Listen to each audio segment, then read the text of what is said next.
So today we're on location at 24.Windsor, and nice and cool day. It has been raining. We're happy for that. And what we're going to talk about today is just how did we get here?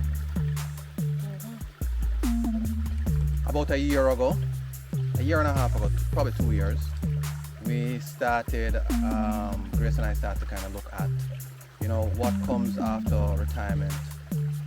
And we wanted to know whether after retirement we would continue in corporate.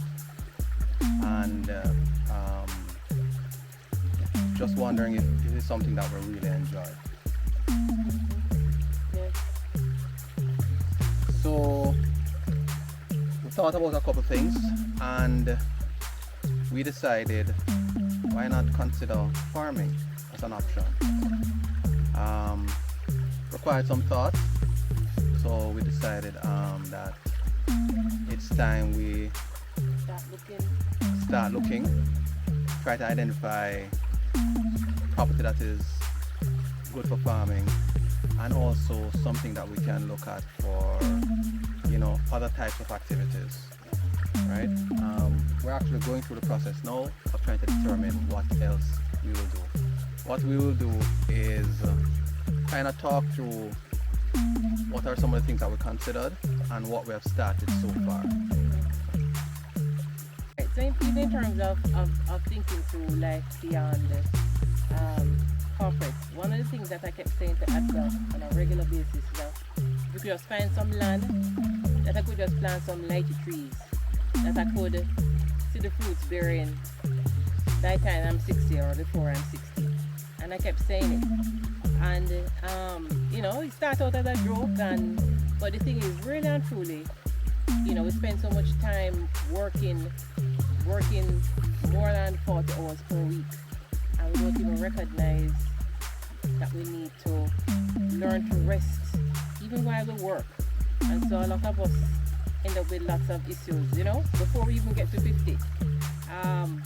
So it was good, particularly with COVID coming on, for us to just drive out and just start looking at some properties and having the time to focus on it during the lockdown.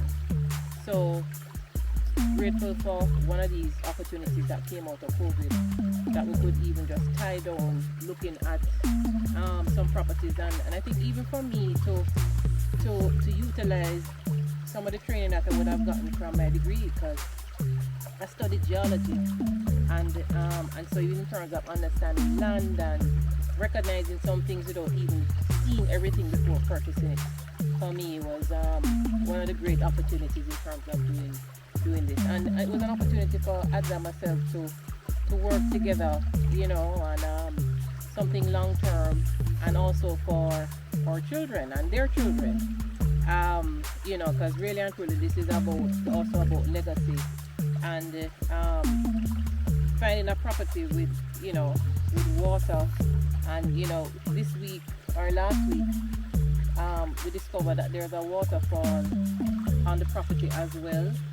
So it has just been an amazing experience. Not just a purchase, but even after purchase, I'm just discovering things each time we come back.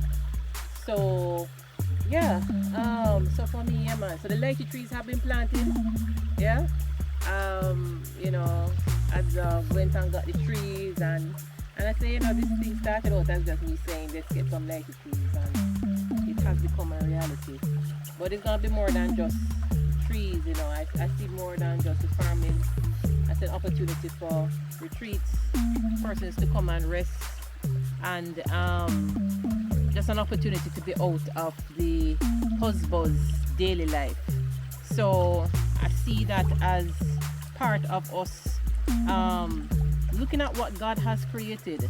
I mean, when I just look at the rock formation here, and this is a spring, this is not a river, but just looking at the details that have been created without us doing anything, I'm just truly amazed and grateful for this opportunity. Yeah, that is so true, Grace. I think the adventure has been exciting so far. some of the things that we initially thought of doing was what can we do that is very long term, and something that is could be easy to look after, maintain, but really long term, as you say, it's a legacy that we can leave behind. And we thought of commercial lumber, starting with mahogany, cedar, teak, and probably other types of commercial type lumber. When we actually went looking, we were looking for properties that can actually support this kind of venture. So commercial lumber really is coming back from my roots. My father was actually what we call a lumberjack. I'm not sure if it's a lumberjack, but he actually purchased trees, cut them, got them made into board, and then he would resell or get them made into furniture.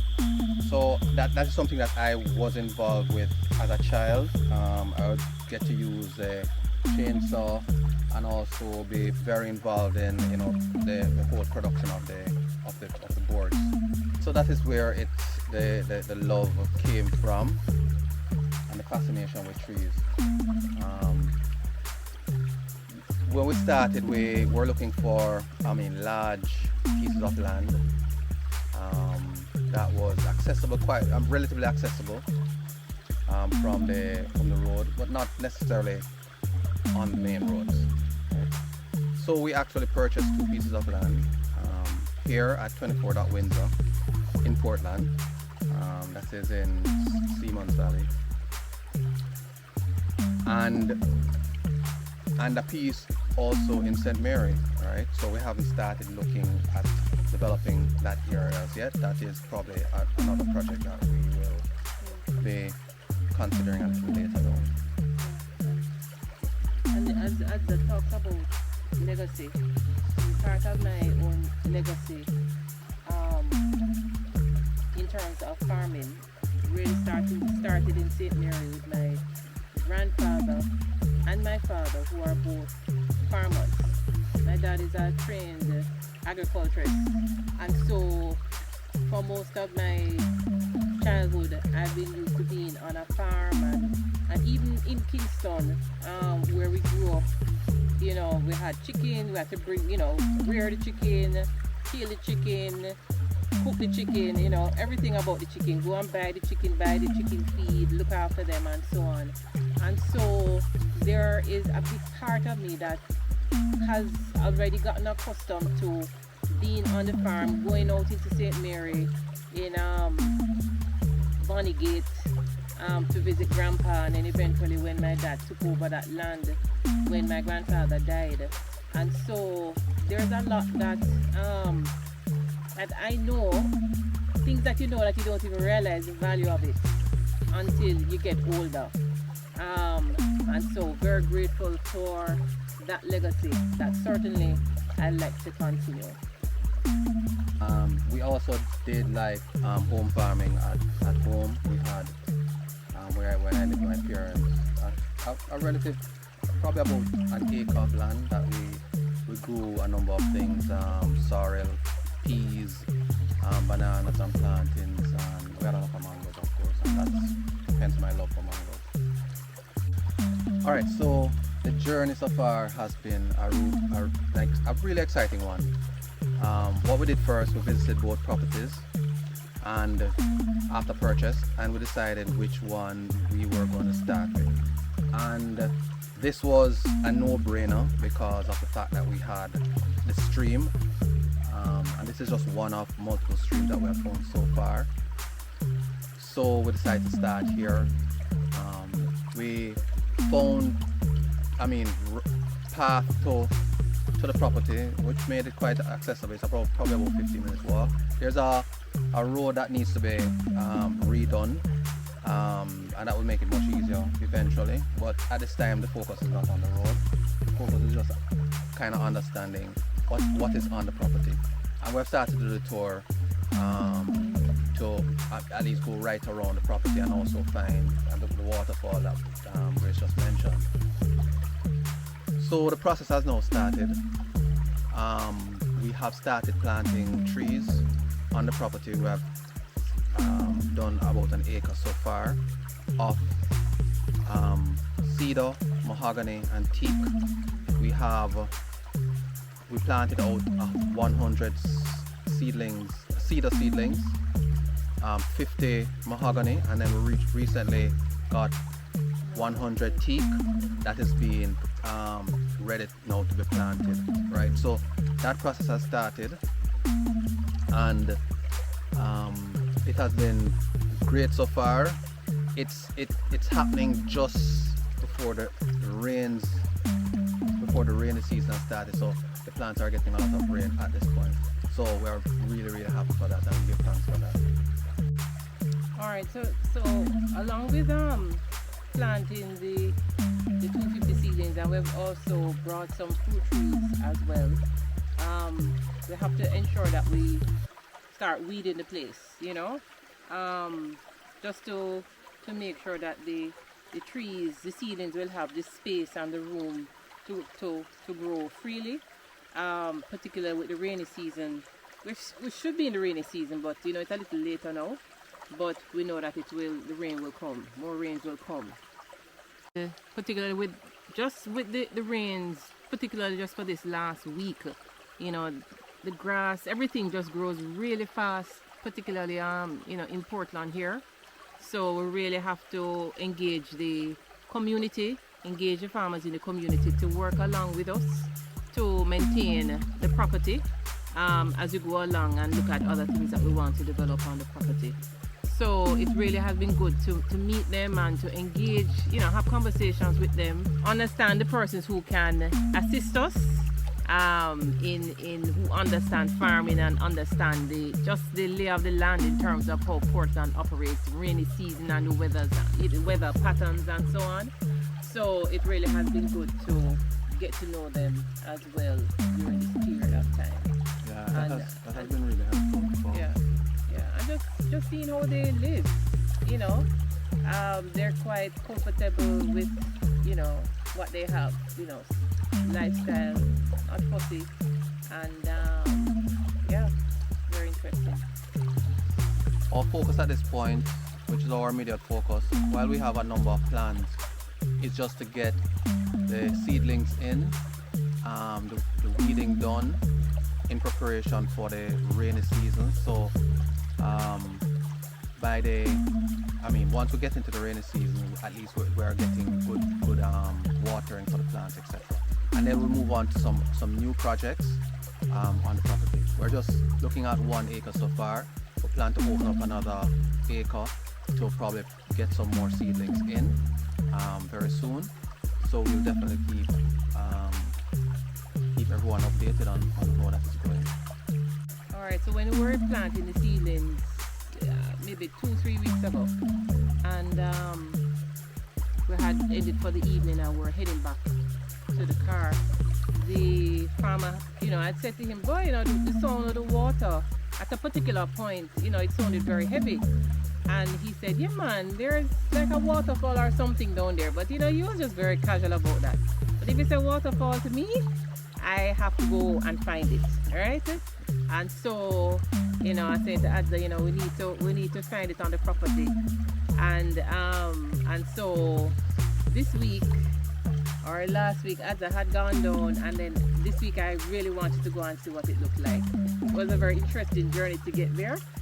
But we got down to the waterfall, and really pretty, really, so protected, just very in its natural state. It's just hard to explain it, we will definitely give you a glimpse of the waterfall that we have found. Alright, so 2 things we have done as a part of this process so far is to one, link up with the forestry department and register for their private private partnership program, where we get the plants so that we can introduce them on our property. And also we have gone ahead and registered as a farmer with the RADA Regional Agricultural Development Agency. We will get that correct. Our authority. We have registered with them as a farmer. Alright, and don't forget that we also have plantain and we have yam. Yeah. Quite Yeah. a few that were We should have 200 plantain Yeah. planted, just planted recently in the last 2 to 3 weeks, and yellow yam that have already been planted and they're growing. So that's where we are. Yeah, we're reaping probably another 8 to 9 months. Yeah. Okay, so basically we have just touched down in Windsor, and we're hoping to have you follow us. We're looking forward to your continued support. Please, if you haven't done so as yet, subscribe to our channel, hit the like, and also comment, share comments, give us some ideas. I mean, a really interesting thing is that we had asked about seedlings, some teak seedlings in our last video, and persons have actually started reaching out to us and giving us some ideas of where we can get teak seedlings. The good thing is that the forestry department got some seedlings and they called us and we're able to get the 100 that we want to start. Here when I tell them, here when I tell them, here when I tell them now. We saw we just touched on out of Windsor. We saw the start of a mental cleanser. Me I tell you the truth, gone back to the road. Sit back with the farm and a beat a jackfruit. I do what I do best and I look cute. Reach out, give me the parachute. Then we press mute. Why? Because we just touched on out of Windsor. Better be here and I take a one visa. Cool like a cucumber in a freezer. There's a hand with the tree that good times for my knees. I got the flex at 24 that Windsor. That had the flex at 24 that Windsor. That had the flex at 24 that Windsor. Here when me tell them, here when me tell them, here when me tell them now. Here when me tell them, here when me tell them, here when me tell them now.